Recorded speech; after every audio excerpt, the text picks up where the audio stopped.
ಇದೆಯಲ್ಲ ಮಾನ್ಯ ಸಚಿವರೇ, ಅದರಲ್ಲಿ ಸರಿಯಾಗಿ ಸ್ಥಳ ಗುರುತಿಸುವಂಥ ಸಾಧ್ಯನೇ ಆಗ್ತಾಯಿಲ್ಲ.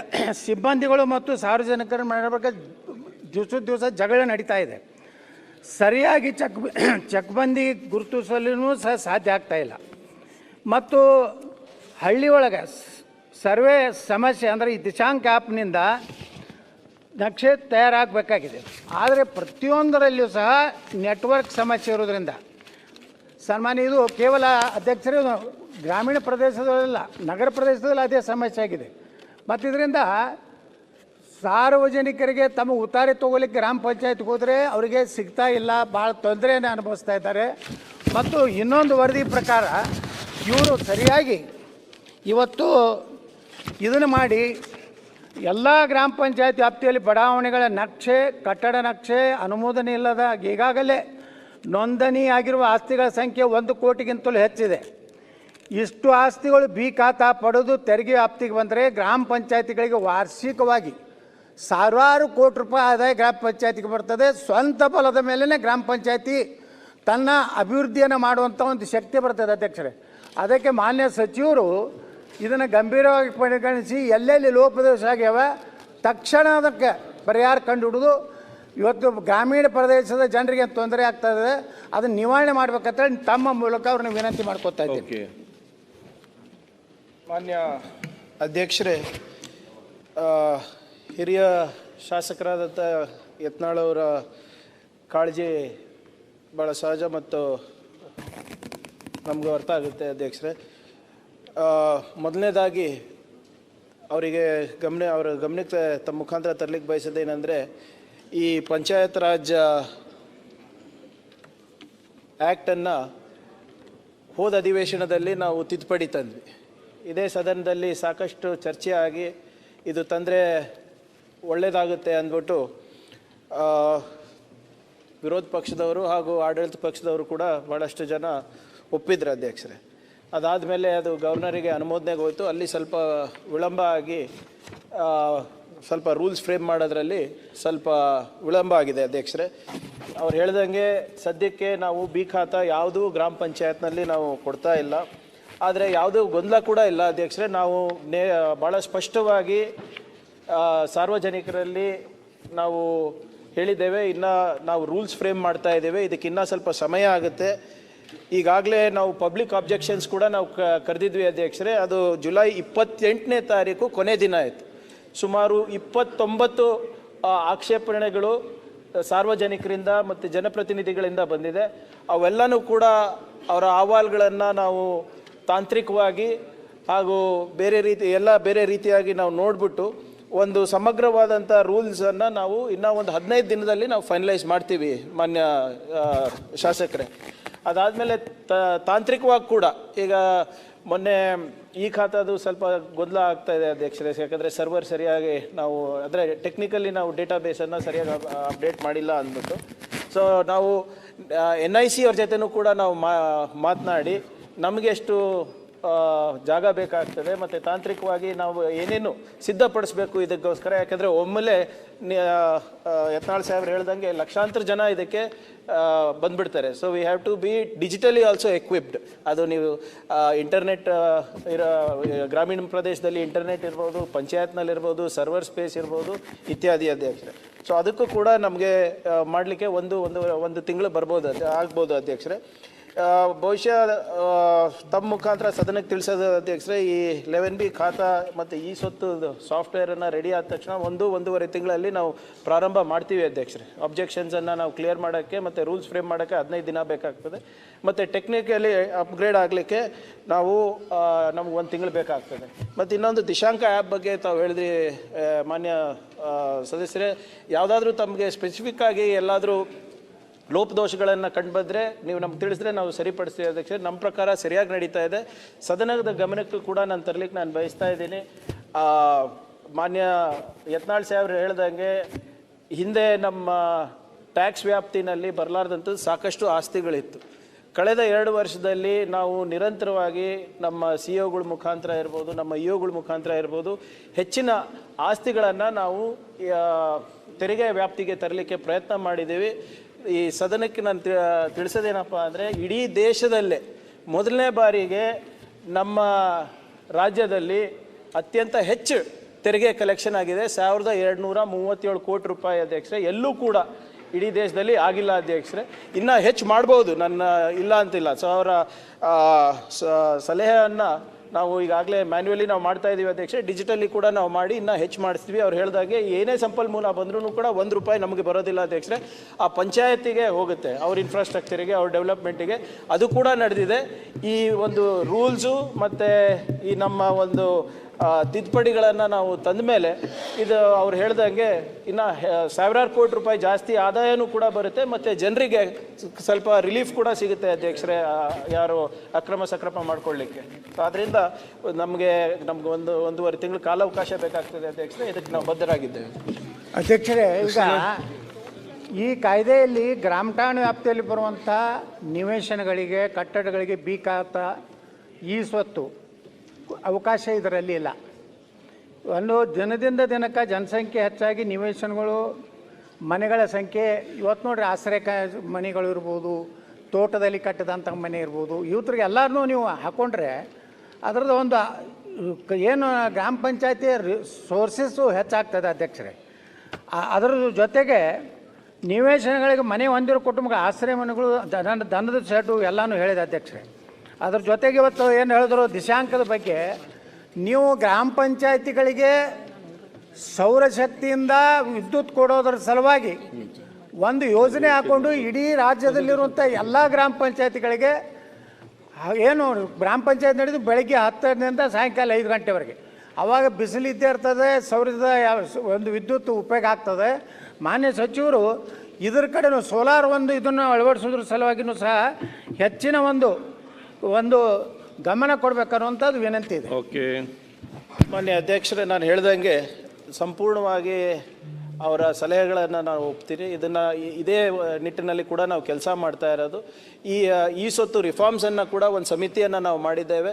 ಅದನ್ನು ನಾನು ಹೇಳ್ದಂಗೆ ಇವೆಲ್ಲ ಏನು ಆಕ್ಷೇಪಣೆಗಳು ಬಂದಿದೆ ಅದೆಲ್ಲ ಪರಿಶೀಲನೆ ಮಾಡಿ ರೂಲ್ಸನ್ನು ಒಂದು 15 ದಿನದಲ್ಲಿ ಮಾಡ್ತೀನಿ. ಅದರಲ್ಲೂ ಕೂಡ ಏನಾದರೂ ತಮಗೆ ಅನಾನುಕೂಲ ಆಗ್ತಾ ಇದ್ದರೆ ಅದು ನೀವು ನಮ್ಗೆ ಹೇಳಿದ್ರೆ ಅದನ್ನು ಕೂಡ ಸರಿಪಡಿಸ್ಲಿಕ್ಕೆ ತಯಾರಿದ್ದೇವೆ. ಒಂದನೇದು. ಎರಡನೇದು, ತಾವೇನು ಸೌರಶಕ್ತಿ ಬಗ್ಗೆ ಹೇಳ್ತಾ ಇದ್ರಿ, ಇದೇ ಸದನದಲ್ಲಿ ಕೂಡ ನಾವು ಚರ್ಚೆ ಮಾಡಿದಾಗ ಹಲವಾರು ಸದಸ್ಯರು ಸಜೆಷನ್ ಮೇರೆಗೆ ಹಿಂದಿನ ಆಯವ್ಯಯದಲ್ಲಿ ನಾವು ಮೈಕ್ರೋಗ್ರಿಡ್ ಕಾನ್ಸೆಪ್ಟನ್ನು ಪಂಚಾಯತ್ನಲ್ಲಿ ತರಬೇಕು ಅಂತ ನಾವು ಮಾಡ್ತಾ ಇದ್ದೀವಿ ಅಧ್ಯಕ್ಷರೇ. ಈಗಾಗಲೇ ಪ್ರಾಯೋಗಿಕವಾಗಿ ಟೆಂಡರ್ ಕೂಡ ನಮ್ಮ ಕಲ್ಯಾಣ ಕರ್ನಾಟಕ ಭಾಗದಲ್ಲಿ 2 ಕಡೆ ನಾವು ಕರೆದಿದ್ದೀವಿ ಅಧ್ಯಕ್ಷರೇ. ಆ ಮೈಕ್ರೋಗ್ರಿಡ್ ಕಾನ್ಸೆಪ್ಟ್ನಲ್ಲಿ ನಮ್ಮ ಅಂದರೆ ಪಂಚಾಯತ್ ವ್ಯವಸ್ಥೆಯಲ್ಲಿ ನಮಗೇನೇನು ಇಂಧನದ ಬೇಡಿಕೆ ಇದೆ, ಎನರ್ಜಿದ ಬೇಡಿಕೆ ಇದೆ, ಅದು ಸ್ಟ್ರೀಟ್ ಲೈಟಿಂಗ್ ಇರ್ಬೋದು, ಪಂಚಾಯತ್ ಬಿಲ್ಡಿಂಗ್ ಇರ್ಬೋದು, RWSಗೆ, ಜಾಕ್ವೆಲ್ಲಿಗೆ ಎಲ್ಲ ಬೇಕಾಗಿರ್ತದೆ ಅಧ್ಯಕ್ಷರೇ. ಅದನ್ನು ನಾವು ಅಲ್ಲಿಗೆ ಡೈವರ್ಟ್ ಮಾಡಿ ಎಕ್ಸಸ್ ಏನಾದರೂ ಇದೆ ಅದು ಮತ್ತೆ ಗ್ರಿಡ್ಡಿಗೆ ಹಾಕ್ಕೊಂಡು ಅದಕ್ಕೆ ನಾವು ಕಮರ್ಷಿಯಲೈಸೇಷನ್ ಮಾಡ್ಕೋಬೇಕು ಆ ಪಂಚಾಯತಿಗೆ ಅಂತ ಒಂದು ವಿನೂತನವಾದಂಥ ಯೋಜನೆಗೆ ನಾವು ಕೈ ಹಾಕಿದ್ದೀವಿ. ಅದೇನಾದರೂ ಸಕ್ಸಸ್ ಆದರೆ ಇಡೀ ಎಲ್ಲ ನಮ್ಮ ಗ್ರಾಮ ಪಂಚಾಯತ್ಗಳಲ್ಲೂ ಒಂದು ಮೈಕ್ರೋಗ್ರಿಡ್ ಕಾನ್ಸೆಪ್ಟನ್ನು ತರಬೇಕು ಅಂತ ಇದ್ದೀವಿ ಅಧ್ಯಕ್ಷ. ಕೃಷ್ಣನಾಯಕ್ ಹಡ್ಗಲಿ. ಅಧ್ಯಕ್ಷರೇ, ಚುಕ್ಕೆ ಗುರುತಿನ ಸಂಖ್ಯೆ 964 ಮಾನ್ಯ ಸಮಾಜ ಕಲ್ಯಾಣ ಸಚಿವರಿಗೆ ಕೇಳಕ್ಕೆ ಬಯಸ್ತಾ ಇದ್ದೀನಿ. ಮಾನ್ಯ ಅಧ್ಯಕ್ಷರೇ, ಉತ್ತರವನ್ನು ಒದಗಿಸಲಾಗಿದೆ. ಕೊಡುವಂಥ ಕೆಲಸವನ್ನು ಮಾಡ್ತೀವಿ. ಅದರ ಜೊತೆಗೆ ನಾವು ಹೊಸ ಹಾಸ್ಟೆಲ್ ಪ್ರಪೋಸಲ್ ಕೊಟ್ಟಿದ್ದೀವಿ. ಫೈನಾನ್ಸ್ ಮನೆ ಸಭಾಧ್ಯಕ್ಷರೇ, ಮನೆ ಸಚಿವರಿಗೆ ಒಂದು ಹಿರಿಸೇವೆ ಹಾಸ್ಟೆಲ್ಲು ಬೀಳೋ ಅಂಥದ್ದಿಲ್ಲಿದೆ, ಅದು ಕೊಡ್ತೀವಿ ಅಂತ ಹೇಳಿದಿರಿ, ಸ್ವಾಗತ ಮಾಡ್ತೇನೆ. ಇನ್ನೊಂದು ಚನ್ನರಾಯಪಟ್ಟಣ ನಗರದಲ್ಲಿ 150 ವಿದ್ಯಾರ್ಥಿನಿಯರಿಗೆ ಈ ಹಿಂದೆ ಮಂಜೂರಾತಿಯಾಗಿದೆ. ಆ 150ಕ್ಕೆ ಇನ್ನೂ ಅಡಿಷನಲ್ ಆಗಿ ಇನ್ನೊಂದು ಹಾಸ್ಟೆಲ್ ಆದಾಗ ಎರಡೂ ಸೇರಿ 2 ಹಾಸ್ಟೆಲ್ಲು ಕೂಡ ಒಂದೇ ಕಟ್ಟಡದಲ್ಲಿ ನಡೀತಿದೆ. ಅದಕ್ಕೂ ಹೊಸ ಕಟ್ಟಡ ಬೇಕು. ಹಿರಿಸೇವೆಗೆ ಒಂದು ಕಟ್ಟಡ, ಚನ್ನರಾಯಪಟ್ಟಣಕ್ಕೆ ಮಾಹಿತಿ ತರ್ಸಂದ್ ಹೇಳ್ತೀನಿ. ಯಾಕಂದ್ರೆ ನಮಗೆ ಈ ವರ್ಷದ ಇತಿಮಿತಿ ಒಳಗೆ ನಾವು ಕೆಲಸವನ್ನು ಮಾಡ್ಬೇಕು. ಯಾಕಂದ್ರೆ ಬೇರೆ ನಮಗೆ 30 ಹಾಸ್ಟೆಲ್ಗಳು ಮಾಹಿತಿ ತರ್ಸಂದ್ ಹೇಳ್ತೀನಿ. ಸನ್ಮಾನ್ಯ ಅಧ್ಯಕ್ಷರೇ, ಸನ್ಮಾನ್ಯ ಮಹಿಳಾ ಮತ್ತು ಮಕ್ಕಳ ಅಭಿವೃದ್ಧಿ ಸಮಿತಿ ಸಚಿವರನ್ನ 913ನೇ ಪ್ರಶ್ನೆ ಕೇಳಲಿಕ್ಕೆ ಬಯಸ್ತೇನೆ. ಮಾನ್ಯ ಸಭಾಧ್ಯಕ್ಷರೇ, ಉತ್ತರವನ್ನು ಒದಗಿಸಲಾಗಿದೆ. ಅಧ್ಯಕ್ಷರೇ, ಇದೊಂದು ಆಘಾತಕಾರಿಯಾದಂಥ ಒಂದು ಬೆಳವಣಿಗೆ ಈ ಸಮಾಜದಲ್ಲಿ. ಏನು ಚಿಕ್ಕ ವಯಸ್ಸಲ್ಲೇ ಮಕ್ಕಳು ಬಾಲಗರ್ಭಿಣಿಯರಾಗ್ತಾ ಇರ್ತಕ್ಕಂಥದ್ದು, ಅತ್ಯಾಚಾರ ಆಗ್ತಾ ಇರ್ತಕ್ಕಂಥದ್ದು ಸಮಾಜದಲ್ಲಿ ತುಂಬ ಒಂದು ಕೆಟ್ಟ ಪರಿಸ್ಥಿತಿಗೆ ಹೋಗ್ತಾ ಇದೆ. ಚಿಕ್ಕ ವಯಸ್ಸಿನಲ್ಲೇ ಮಕ್ಕಳು ಏನು ಹೈಸ್ಕೂಲ್ ಹಂತದಲ್ಲೇ ಮಕ್ಕಳು ಪ್ರೇಮ ವಿವಾಹ ಇದೆಲ್ಲದಕ್ಕೂ ಕೂಡ ಒಳಗಾಗಿ ಮತ್ತು ಈ ಸೈಬರಿಂದ ಏನು ಈ ಸೋಷಿಯಲ್ ಮೀಡಿಯಾ ಇದೆಲ್ಲದರಿಂದ ಒಂದು ಇದಕ್ಕೆ ಪ್ರೇಮಕ್ಕೆ ಒಳಗಾಗಿ ಇವತ್ತು 18 ವರ್ಷದಕ್ಕಿಂತ ಕೆಳಪಟ್ಟಂಥ ಹೆಣ್ಮಕ್ಳು ಸುಮಾರು ನಮ್ಮ ಮೇಡಮ್ ಕೊಟ್ಟಿರೋ ವರದಿಲಿ 2022-23ರಲ್ಲಿ 405 ಜನ ಬಾಲ ವಿವಾಹ ಆಗಿದೆ ಅಂತ ಕೊಟ್ಟಿದ್ದಾರೆ. ಮತ್ತು 23-24ಕ್ಕೆ 709 ಜನ ಬಾಲ ವಿವಾಹ ಆಗಿದೆ ಅಂತ ಹೇಳಿದ್ದಾರೆ. 24-25ಕ್ಕೆ 685 ಜನ ಮಕ್ಕಳು ಬಾಲ ವಿವಾಹ. ಆದರೆ ನನ್ನ ಹತ್ರ ಇರೋ ಮಾಹಿತಿ ಪ್ರಕಾರ ಇದು 10 ತಿಂಗಳಲ್ಲಿ 26,463 ಜನ ಇವತ್ತು ಏನು ಬಾಲ ಗರ್ಭಿಣಿಯರಾಗಿರ್ತಕ್ಕಂಥ ಮಾಹಿತಿ ಇದೆ. ದಯಮಾಡಿ ಆ ಮಾಹಿತಿನ ತಾವು ಪರಿಶೀಲನೆ ಮಾಡಬೇಕು. ಜೊತೆಗೆ ಜಿಲ್ಲಾವಾರು ಕೂಡ ಇದೆ ನನ್ನ ಹತ್ರ, ಯಾವ್ಯಾವ ಜಿಲ್ಲೆಯಲ್ಲಿ ಎಷ್ಟೆಷ್ಟು. ಬಾಗಲಕೋಟೆಯಲ್ಲಿ 889 ಜನ ಬಾಲ ಗರ್ಭಿಣಿಯರಾಗಿರ್ತಕ್ಕಂಥದ್ದಿದೆ. ಕೊಪ್ಪಳದಲ್ಲಿ 617 ಜನ ಬಾಲ ಗರ್ಭಿಣಿಯರಾಗಿದ್ದಾರೆ. ಮತ್ತು ಬಳ್ಳಾರಿನಲ್ಲಿ 850 ಜನ ಬಾಲ ಗರ್ಭಿಣಿಯರು. ಬೆಳಗಾವಿಯಲ್ಲಿ 2622. ಈ ಥರ ಎಲ್ಲ ಜಿಲ್ಲೆನಲ್ಲೂ ಸುಮಾರು 26,000 ಜನ 18 ವರ್ಷಕ್ಕಿಂತ ಕೆಳಪಟ್ಟಂಥವರು ಬಾಲ ಗರ್ಭಿಣಿಯರಾಗಿರ್ತಕ್ಕಂಥ ವರದಿ ಇದೆ. ಇದು ಶೋಚನೀಯ. ಸಮಾಜದಲ್ಲಿ ಯಾವ ರೀತಿ ನಾವು ಸಮಾಜದಲ್ಲಿ ಕೊಂಡೊಯ್ತಾ ಇದ್ದೀವಿ ಅಂತಕ್ಕಂಥದ್ದು ಗೊತ್ತಾಗ್ತಾ ಇಲ್ಲ. ಇದಕ್ಕೆ 3 ಇಲಾಖೆಗಳು ಕೂಡ ಒಂದಾಗಬೇಕು. ನಮ್ಮ ದಿನೇಶ್ ಗುಂಡೂರಾವ್ ಅವರು ಮತ್ತು ಮಹಿಳಾ ಮತ್ತು ಮಕ್ಕಳ ಕಲ್ಯಾಣ ಇಲಾಖೆ ಮತ್ತು ಪೊಲೀಸ್ ಇಲಾಖೆ 3 ಆಗಿ ಶಿಕ್ಷಣ ಇಲಾಖೆನೂ ಕೂಡ ಒಳಗೊಂಡು ಇವತ್ತು ಏನು ಪ್ರೌಢ ಶಿಕ್ಷಣದಲ್ಲಿ ಒಂದು ನಾವು ಇದನ್ನು ಏನು ಅಲ್ಲಿ ಒಂದು ಇದನ್ನು ಕೂಡ ಒಂದು ಪಾಠವನ್ನು ತರಬೇಕಾಗ್ತದೆ. ಅದನ್ನು ದಯಮಾಡಿ ತಂದರೆ ಒಳ್ಳೆಯದು ಅಂತಕ್ಕಂಥದ್ದನ್ನ ಹೇಳಲಿಕ್ಕೆ ಬಯಸ್ತೇನೆ. ಮತ್ತು ಈ ಸೈಬರ್ ಕ್ರೈಮ್ನ ಇದರಲ್ಲಿ ಅವರು ಇದನ್ನು ತಡೆಗಟ್ಟಲಿಕ್ಕೆ ಏನೇನು ಮಾಡಬೇಕು, ಈ ಸೋಷಿಯಲ್ ಮೀಡಿಯಾ ಇರ್ಬೋದು, ಫೇಸ್ಬುಕ್ಕು, ಟ್ವಿಟರ್, ಇದರಲ್ಲೆಲ್ಲ ಕೂಡ ಆ್ಯಡ್ಸು ಆಟೋಮೆಟಿಕ್ಕಾಗಿ ಇವ್ರು ಏನಾದ್ರು ಬೇರೆ ನೋಡ್ತಾ ಇದ್ರು ಕೂಡ ಈ ಥರ ಸೆಕ್ಷುವಲ್ ಆ್ಯಡ್ಸ್ ಬರ್ತಾ ಇರ್ತಕ್ಕಂಥದ್ದನ್ನೆಲ್ಲ ನೋಡಿ ಮಕ್ಕಳು ಇದರಿಂದ ಸಾಕಷ್ಟು ದುಷ್ಪರಿಣಾಮಕ್ಕೆ ಒಳಗಾಗ್ತಾ ಇದ್ದಾರೆ. ಇದೆಲ್ಲದನ್ನು ಕೂಡ ಕಡಿವಾಣ ಹಾಕಬೇಕು. ಮತ್ತು ಇವತ್ತು ಏನು ರಾಜ್ಯದಲ್ಲಿ 4 ತಿಂಗಳಲ್ಲಿ 979 ಬಾಲಕಿಯರ ಮೇಲೆ ಅತ್ಯಾಚಾರ ಆಗಿದೆ ಅಧ್ಯಕ್ಷ. ದಯಮಾಡಿ ಇದೆಲ್ಲದನ್ನು ಕೂಡ ಕಡಿವಾಣ ಹಾಕಬೇಕು. ಇದೆಲ್ಲಿಗೆ ಪರಿಸ್ಥಿತಿ ಹೋಗ್ತದೆ ಅಂತಕ್ಕಂಥದ್ದು ನಮಗೆ ಗೊತ್ತಾಗ್ತಾಯಿಲ್ಲ. ಮಕ್ಕಳ ಮೇಲೆ ಸಾಕಷ್ಟು ದುಷ್ಪರಿಣಾಮ ಬೀರ್ತಾ ಇದೆ. ಅದ್ರ ಜೊತೆಯಲ್ಲಿ ಇವತ್ತು ಕೆಲವು ಮೂಢನಂಬಿಕೆಗಳು ಮತ್ತು ಕೆಲವು ಸಮಾಜದಲ್ಲಿ ಕಾಡುಗೊಲ್ಲ ಸಮಾಜದಲ್ಲಿ ಎಲ್ಲ ಅಲ್ಲಿ ಮೊದಲಿಂದ ಅದು ಇರ್ತಕ್ಕಂಥದ್ದೆಲ್ಲ ಇದೆ. ಅದು ಈಗ ಸ್ವಲ್ಪ ಕಡಿಮೆ ಆಗ್ತಾಯಿದೆ.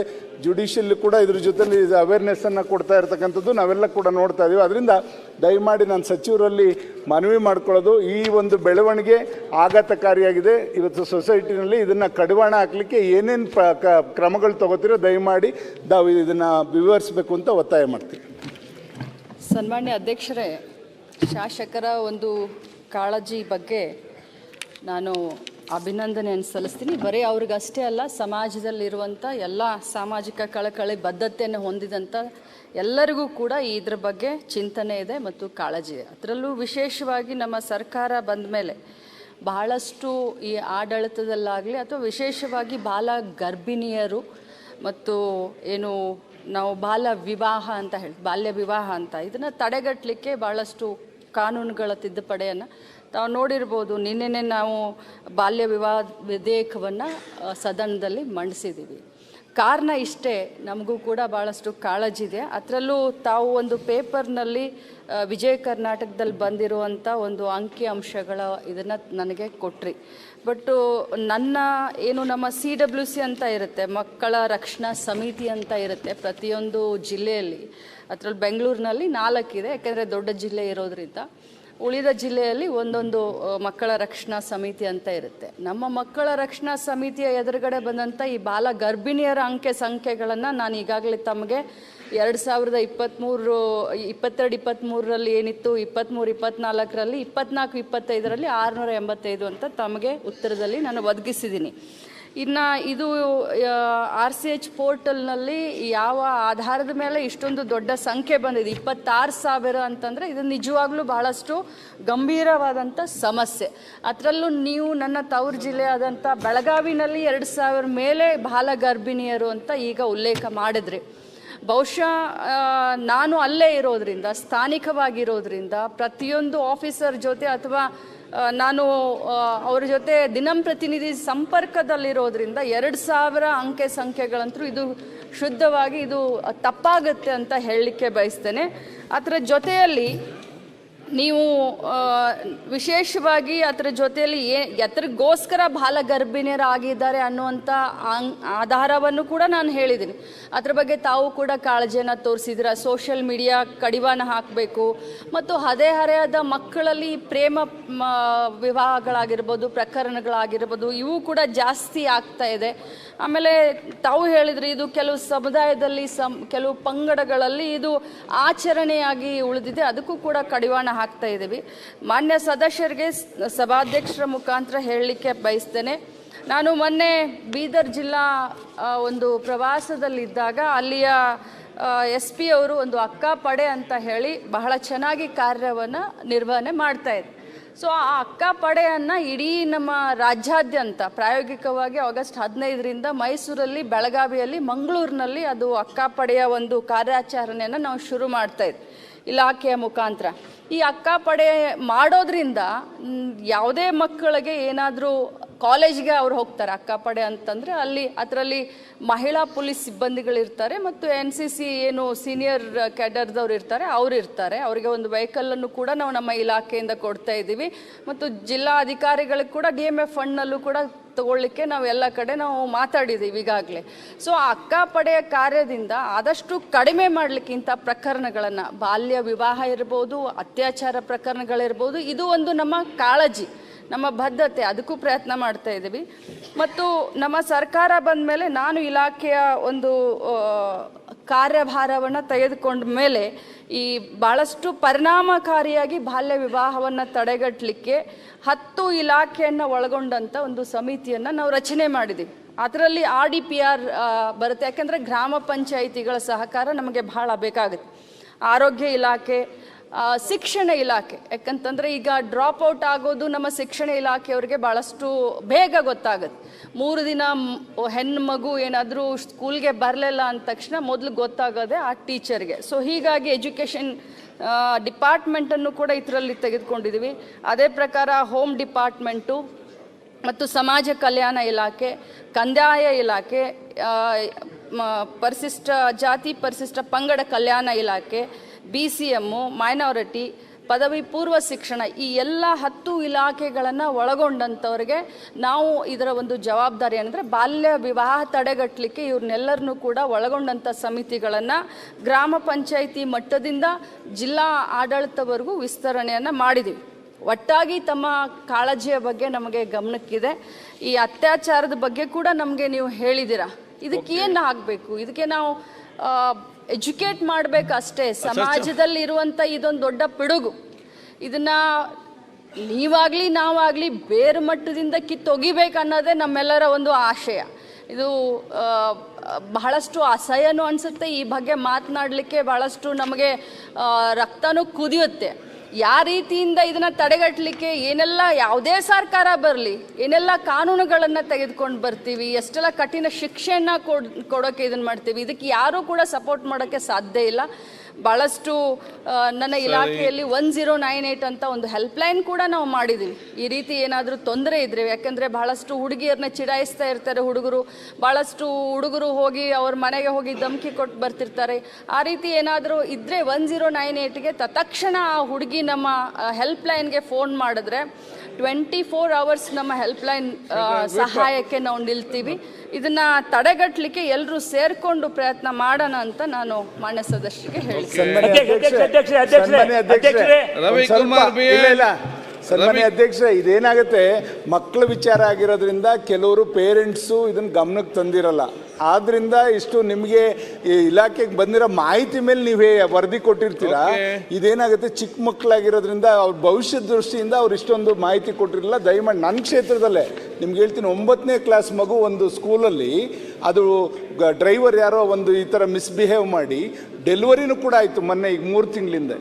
ದಯಮಾಡಿ ಡೆಲಿವರಿಯಾಗಿ ಮಗು ಇವರು ಇದರಲ್ಲಿ ನಿರಾಶ್ರಿತ ಕೇಂದ್ರದಲ್ಲಿದ್ದಾರೆ. ದಯಮಾಡಿ ಅದಕ್ಕೋಸ್ಕರ ಕಾಳಜಿಯಿಂದ ಹೇಳ್ತಾ ಇದ್ದೀನಿ. ಇದಕ್ಕೆ ಸೈಬರ್ ಪೊಲೀಸ್ ಇಲಾಖೆ, ಆರೋಗ್ಯ ಇಲಾಖೆ, ತಾವು ಮತ್ತೆ ಸೈಬರ್ ಕ್ರೈಮ್ ದಯಮಾಡಿ ಇದೆಲ್ಲ ಸೋಷಿಯಲ್ ಮೀಡಿಯಾ ಸ್ವಲ್ಪ ನೀವು ಕಡಿವಾಣ ಆಗ್ತಾ ಇದ್ರಲ್ಲಿ ಬರ್ತಕ್ಕಂಥ ಅದಲ್ಲ ಸರ್, ಇದು ಸೂಕ್ಷ್ಮವಾದ ವಿಚಾರ. ಇಲ್ಲಾಂದರೆ ತುಂಬ ಮಕ್ಕಳ ಭವಿಷ್ಯನೇ ಹಾಳಾಗೋಗುತ್ತೆ. ಇನ್ನು ಜೀವನ ಅವರು ಏನೂ ಮಾಡೋಕ್ಕಾಗಲ್ಲ. ಅವ್ರ ತಂದೆ ತಾಯಿನೂ ಕೈ ಬಿಡ್ತಾರೆ, ಈ ಕಡೆ ಅವನು ಹಾಳು ಮಾಡಿದವನು ಕೂಡ ಅವನು ಇಟ್ಕೊಳ್ಳಲ್ಲ, ಆ ಮಗು ಬೀದಿ ಪಾಲಾಗ್ತದೆ. ಅದರಿಂದ ದಯಮಾಡಿ ಇದನ್ನು ಸೂಕ್ಷ್ಮವಾಗಿ ತಾವು ಗಮನಕ್ಕೆ ತಗೊಂಡು ನಿಮ್ಮ ಇಲಾಖೆಯವರು ಎಲ್ಲ ಇಲಾಖೆನೂ ಸೇರಿ ಸೋಷಿಯಲ್ ಸಮಾಜ ಕಲ್ಯಾಣ ಒಂದು ಅವೇರ್ನೆಸ್ ತನ್ನಿ. ರವಿಕುಮಾರ್ ಬಿಎನ್.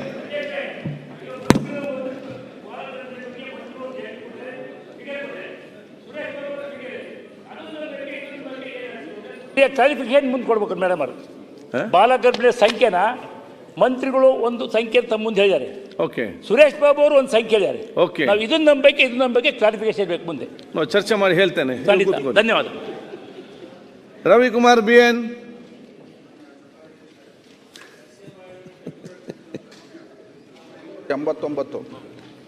ಗ್ರಾಮೀಣ ಅಭಿವೃದ್ಧಿ ಮತ್ತು ಪಂಚಾಯತ್ ರಾಜ್ ಸಚಿವರನ್ನು ಕೇಳಕ್ಕೆ ಬಯಸ್ತೇನೆ ಅಧ್ಯಕ್ಷ. ಉತ್ತರವನ್ನು ಒದಗಿಸಲಾಗಿದೆ ಅಧ್ಯಕ್ಷ. ಮಾನ್ಯ ಅಧ್ಯಕ್ಷರೇ, ಸಚಿವರು ಉತ್ತರವನ್ನು ಒದಗಿಸಿದ್ದಾರೆ ಅಧ್ಯಕ್ಷರೇ. ನಮ್ಮ ಶಿಡ್ಲಘಟ್ಟ ವಿಧಾನಸಭಾ ಕ್ಷೇತ್ರದಲ್ಲಿ ಪರಿಶಿಷ್ಟ ಜಾತಿಯ ಜನಸಂಖ್ಯೆ 55,000 ಜನಸಂಖ್ಯೆ ಇದ್ದಾರೆ ಅಂತ ಉತ್ತರವನ್ನು ಕೊಟ್ಟಿದ್ದಾರೆ. ಮತ್ತು ಪರಿಶಿಷ್ಟ ಪಂಗಡ 22,000 ಜನಸಂಖ್ಯೆ ಇದ್ದಾರೆ ಅಂತ ಕೊಟ್ಟಿದ್ದಾರೆ ಅಧ್ಯಕ್ಷ. ಮಾನ್ಯ ಅಧ್ಯಕ್ಷರೇ, ಇವತ್ತು ನಮ್ಮ ಶಿಡ್ಲಘಟ್ಟ ವಿಧಾನಸಭಾ ಕ್ಷೇತ್ರಕ್ಕೆ ಸಂಬಂಧಪಟ್ಟಂಗೆ ಇವತ್ತು ನಮ್ಮ ಕ್ಷೇತ್ರದಲ್ಲಿ ನಡೆದಿರ್ತಕ್ಕಂಥ ಜಲ್ಜೀವನ್ ಮಿಷನ್ ಅಡಿಯಲ್ಲಿ ಆಗಿರ್ತಕ್ಕಂಥ ಕಾಮಗಾರಿಗಳು ಮತ್ತು ನರೇಗಾ ಯೋಜನೆ ಅಡಿಯಲ್ಲಿ ಆಗಿರ್ತಕ್ಕಂಥ ಕಾಮಗಾರಿಗಳು ಸಂಬಂಧಪಟ್ಟಂಗೆ ಉತ್ತರವನ್ನು ಕೊಟ್ಟಿದ್ದಾರೆ ಅಧ್ಯಕ್ಷರೇ.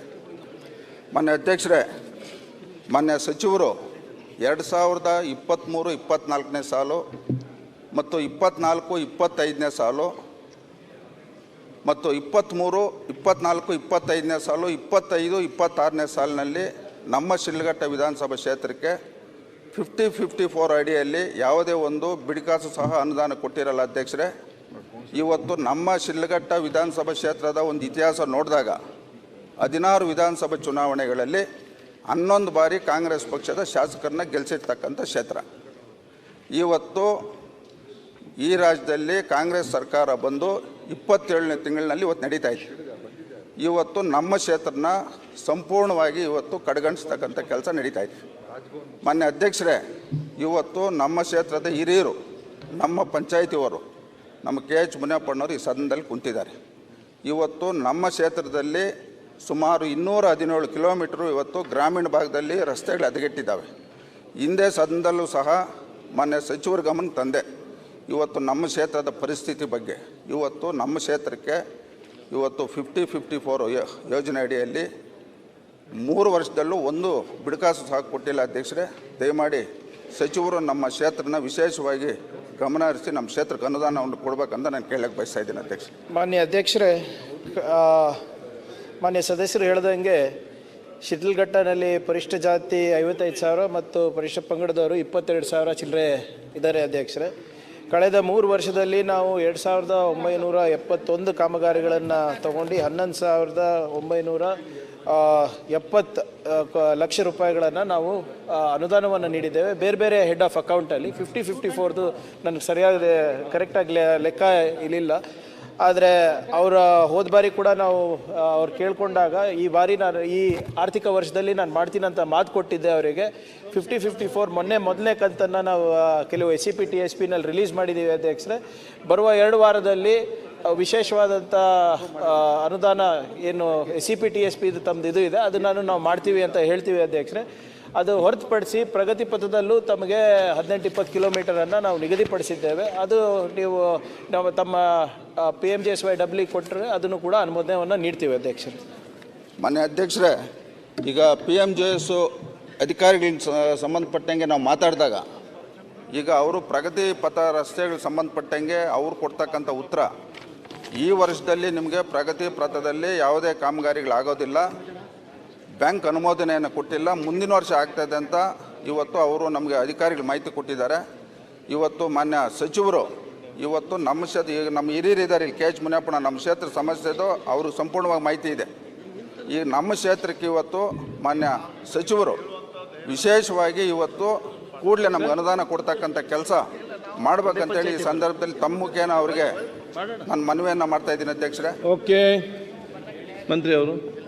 ಅಧ್ಯಕ್ಷರೇ, PMJSY ನಾಮ್ನಲ್ಲಿ ನಾವು ಆ್ಯಕ್ಚುಲಿ ಸ್ಯಾಚುರೇಟ್ ಆಗಿದ್ದೀವಿ ಅಧ್ಯಕ್ಷರೇ. ಅದನ್ನು ಹೋದ ಬಾರಿ ಕೂಡ ಸದನದಲ್ಲಿ ನಾನು ಪ್ರಸ್ತಾಪ ಮಾಡಿದೆ. ಕೇಂದ್ರ ಸರ್ಕಾರಕ್ಕೆ ನಾವು ಸ್ವಲ್ಪ ಅವರ ಕಾನೂನನ್ನು ಮತ್ತು ನಿಯಮಗಳನ್ನು ಸರಳೀಕರಣ ಮಾಡಿದ್ರೆ ಹೆಚ್ಚು ನಾವು PMJSYನಲ್ಲಿ ತಗೋಬೋದು. ಆದರೆ ಪ್ರಗತಿ ಪತ್ರದಲ್ಲಿ ನೀವು ಹೇಳ್ದಂಗೆ ಎಕ್ಸ್ಟರ್ನಲ್ ಫಂಡಿಂಗ್ ಇದೆ. ಅವರು ಒಂದು ರ್ಯಾಂಡಮ್ ಆಗಿ ಒಂದು ಚೆಕ್ ಮಾಡ್ತಾ ಇದ್ದಾರೆ ಅಧ್ಯಕ್ಷರೇ. ಇನ್ನೇನು ಇದರಲ್ಲಿ ಮುಂದಿನ ವರ್ಷ ಅಂತ ಹೇಳಿಲ್ಲ. ಡಬಲಿ ತಮಗೆ ಇದು ಹೇಳಿರ್ಬೋದು. ಪ್ರಗತಿ ಪತ್ರ ಈಗ ಅಧ್ಯಕ್ಷರೇ, ಈಗ ಅನುಮೋದನೆ ಎಲ್ಲ ಆಗಿದೆ. ಈಗ ಎಲ್ಲರಿಂದನೂ ನಾವು ಅವರವರ ಯಾವುದೇ ಕಾಮಗಾರಿಗಳ ವಿವರಗಳನ್ನು ತಗೊಂಡಿದ್ದೇವೆ. ADB ಅವ್ರು ಬಂದು ಒಂದು ಚೆಕ್ ಮಾಡ್ತಾರೆ ಬಿಫೋರ್ ರಿಲೀಸಿಂಗ್ ದ ಫಂಡ್. ಅಂದರೆ ಎಂಟೈರ್ ಪ್ರೋಸೆಸ್ ಹೇಗಿರುತ್ತೆ, ಏನಿರುತ್ತೆ, ಮತ್ತು ನಾವು ಯಾವ ರೀತಿ ಅದನ್ನು ನಾವು ಕಾರ್ಯನಿರ್ವಹಿಸ್ತೇವೆ ಅಂದ್ಬಿಟ್ಟು. ಅದು ಈಗಾಗಲೇ ಒಂದು ರೌಂಡ್ ಆಗಿದೆ ಅಧ್ಯಕ್ಷರೇ. ಇನ್ನೂ ಒಂದು 3-4 ಕಡೆ ಹೋಗಿ ಬರ್ತಾರೆ. ಬಟ್ ಮುಂದಿನ ವರ್ಷ ಆಗೋದು, ಇದೇ ವರ್ಷದಲ್ಲಿ ನಾವು ಇನ್ನೂ 1-1.5 ತಿಂಗಳು 2 ತಿಂಗಳಲ್ಲಿ ಆಗುತ್ತೆ ಅಧ್ಯಕ್ಷರೇ. Okay, thank you. ಮೊನ್ನೆ ಅಧ್ಯಕ್ಷರೇ, ಒಂದು ನಿಮಿಷ. 40 ಅಪಘಾತಗಳಾಗಿದ್ದಾವೆ. 17 ಜನ ಸತ್ತಿದ್ದಾರೆ ಗ್ರಾಮೀಣ ಭಾಗದ ರಸ್ತೆಗಳಲ್ಲಿ. ಗೋಪಾಲಕೃಷ್ಣ ಬೇಲೂರು. ಮಾನ್ಯ ಅಧ್ಯಕ್ಷರೇ, ಪ್ರಶ್ನೆ 590 ಮಾನ್ಯ ಸಮಾಜ ಕಲ್ಯಾಣ ಸಚಿವರಲ್ಲಿ ಕೇಳ್ತಾ ಇದ್ದೀನಿ. ಅಧ್ಯಕ್ಷರೇ, ಉತ್ತರವನ್ನು ಒದಗಿಸಿದ್ದಾರೆ, ನಿಜ ಸಂತೋಷ ಆಗುತ್ತೆ. ಆದರೆ ಏನಂತ ಹೇಳಿದರೆ, ವಸತಿ ಶಾಲೆಯಲ್ಲಿ ಆನ್ಲೈನಲ್ಲಿ ಆಯ್ಕೆ ಮಾಡ್ತಾರೆ, ಆದರೆ ಸ್ಥಳೀಯವಾಗಿರುವಂಥ ತಾಲೂಕಲ್ಲಿ ನಮಗೆ ಮಕ್ಕಳಿಗೆ ಕೊಡಲಿಕ್ಕೆ ಸಮಸ್ಯೆ ಇದೆ. ಇದನ್ನು ನಮ್ಮ ತಾಲೂಕಿನಲ್ಲಿ ಸುಮಾರು 8 ವಸತಿ ಶಾಲೆಗಳಿದ್ದರೂ ಸಹ ಸ್ಥಳೀಯ ಮಕ್ಕಳಿಗೆ ಕೊಡಲಿಕ್ಕೆ ಅವಕಾಶ ಇರಲಿಲ್ಲ. ಆದರೆ ಮಂತ್ರಿಗಳು ಸಾಹೇಬರು ಹೇಳಿದ್ದಾರೆ, ಇಲ್ಲ ಆದ್ಯತೆಯನ್ನು ಕೊಡ್ತೀವಿ ಅಂತ ಹೇಳಿದ್ದಾರೆ. ಅದು ಕೊಡಬೇಕು. ಯಾಕಂದರೆ ನಾವು ಜಾಗ ಕೊಟ್ಟಿರ್ತೀವಿ, ಹಾಸ್ಟೆಲ್ ಮಾಡಲಿಕ್ಕೆ ಅವಕಾಶ ಕೊಟ್ಟಿರ್ತೀವಿ. ಸ್ಥಳೀಯ ನಾವು ಮಕ್ಕಳಿಗೆ ಕೊಡದೆ ಹೋದರೆ ನಮಗೆ ಸಮಸ್ಯೆ ಆಗುತ್ತೆ ಅನ್ನೋದಕ್ಕೆ ಕೇಳಿದ್ದೀವಿ. ಉತ್ತರ ಕೊಟ್ಟಿದ್ದಾರೆ, ಅವ್ರಿಗೆ ಧನ್ಯವಾದಗಳು. ಲಿಖಿತ ಮೂಲಕ ಉತ್ತರಿಸುವ ಪ್ರಶ್ನೆಗಳು.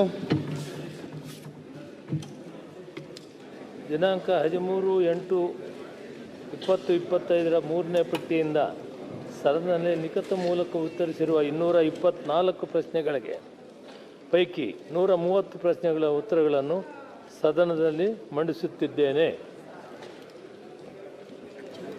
ಆಯ್ತು. 0 ಉಮ್ಮನತ್ ಕೋಟೆ.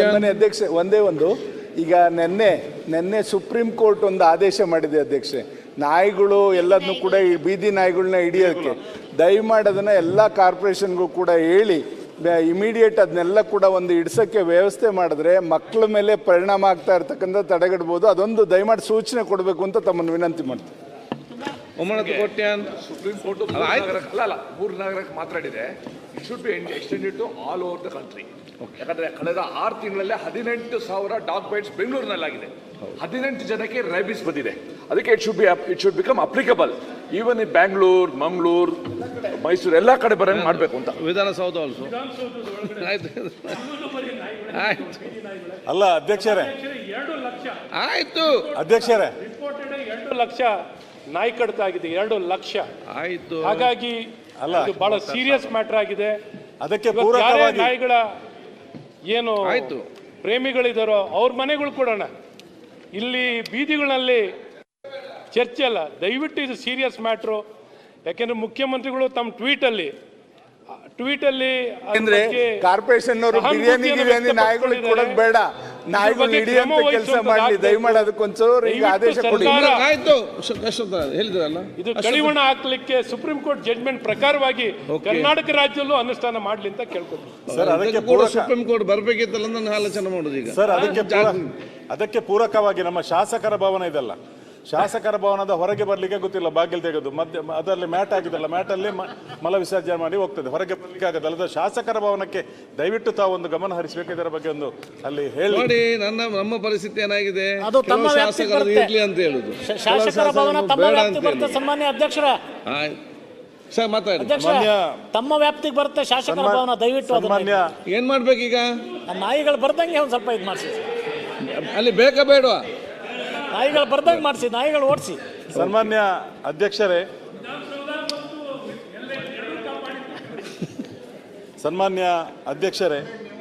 ಶೂನ್ಯ ವೇಳೆಯಲ್ಲಿ ನನಗೆ ಒಂದು ತುರ್ತು ಆದಂತಹ ಒಂದು ಸಮಸ್ಯೆಯ ಬಗ್ಗೆ ಪ್ರಶ್ನೆ ಕೇಳಲಿಕ್ಕೆ ಅನುಮತಿ ಕೊಟ್ಟದ್ದಕ್ಕೆ ನಮಗೆ ಅಭಿನಂದನೆಗಳು.